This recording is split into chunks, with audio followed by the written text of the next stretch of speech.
ഒരാൾക്ക് ഒരേ സമയം പലരെയും ഒരുപോലെ സ്നേഹിക്കാൻ പറ്റുമോ? ഇന്ന് നമ്മൾ പലയിടത്തും കേട്ടിട്ടില്ലേ, ഒരാൾക്ക് തന്നെ പലയിടത്ത് സ്നേഹബന്ധങ്ങളുണ്ട്, പല ഗേൾ ഫ്രണ്ട്സ് ഉണ്ട്, അല്ലെങ്കിൽ പല ബോയ് ഫ്രണ്ട്സ് ഉണ്ട്, ഇല്ലെങ്കിൽ പലരുമായിട്ട് ബന്ധങ്ങളുണ്ട്, അടുപ്പം സ്ഥാപിക്കുന്നുണ്ടെന്നൊക്കെ. എങ്ങനെയാണ് ഇത് പോസിബിൾ? പലരും സംശയത്തോടുകൂടി ചോദിക്കാറുണ്ട്, എങ്ങനെയാണ് ഒരേ സമയം പലരെയും ഒരേപോലെ സ്നേഹിക്കുന്നതെന്ന്. ഒരേ സമയം പലരെയും ഒരുപോലെ സ്നേഹിക്കുന്നത് പോസിബിൾ അല്ല. എന്നാൽ നമ്മൾക്ക് ആവശ്യമുള്ള ചില സ്നേഹത്തിന്റെ കണികകൾ നമുക്ക് പലരിൽ നിന്നാണ് കിട്ടുന്നതെങ്കിൽ ഓട്ടോമാറ്റിക്കലി ചിലരിലേക്ക് ഒരു അടുപ്പം കൂടുതൽ ഫീൽ ചെയ്തു വരാം. ഇത് രോഗാവസ്ഥയോ ഒരാളുടെ സ്വഭാവത്തിന്റെ കുറവുകളോ അല്ല. കാരണം മനുഷ്യൻ എന്ന് പറയുന്നത് നമുക്ക് ഒരാളോട് മാത്രം അടുപ്പം വയ്ക്കുന്ന ജീവിയല്ല, സാമൂഹിക ജീവിയാണ്. സമൂഹത്തിൽ ചിലരോട് ഒരുപക്ഷെ ഒരു അടുത്ത സ്നേഹബന്ധം പലർക്കും ഫീൽ ചെയ്തു എന്ന് വരാം. നമ്മളിപ്പോൾ അമ്മയെ സ്നേഹിക്കുന്നില്ലേ, നമുക്ക് ഭാര്യയോട് സ്നേഹം ഉണ്ടായി എന്ന് വരാം. അതേപോലെ തന്നെ നമുക്ക് പ്രിയപ്പെട്ട സഹോദരിമാരായിരിക്കാം, നമുക്ക് അടുത്ത ബന്ധുക്കളോട് നമുക്ക് സ്നേഹം ഉണ്ടാകാറില്ലേ, നമ്മുടെ സ്വന്തം മക്കളെ, കസിൻസിനെയൊക്കെ നമ്മൾ സ്നേഹിക്കാറില്ലേ. ഇതെല്ലാം സ്നേഹമല്ലേ?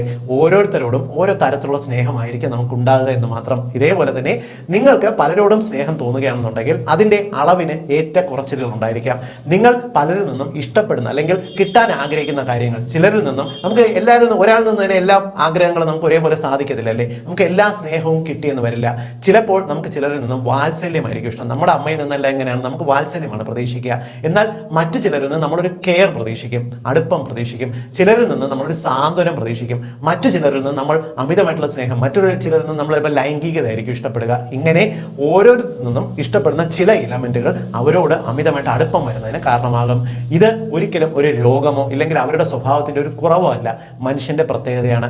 എന്തുകൊണ്ട് ഇന്ന് പലർക്കും പല റിലേഷൻസ് ഉണ്ടാകുന്നു എന്നുള്ളതിന്റെ പ്രധാനപ്പെട്ട കാരണങ്ങൾ ഞാൻ ഈ പറഞ്ഞതാണ്.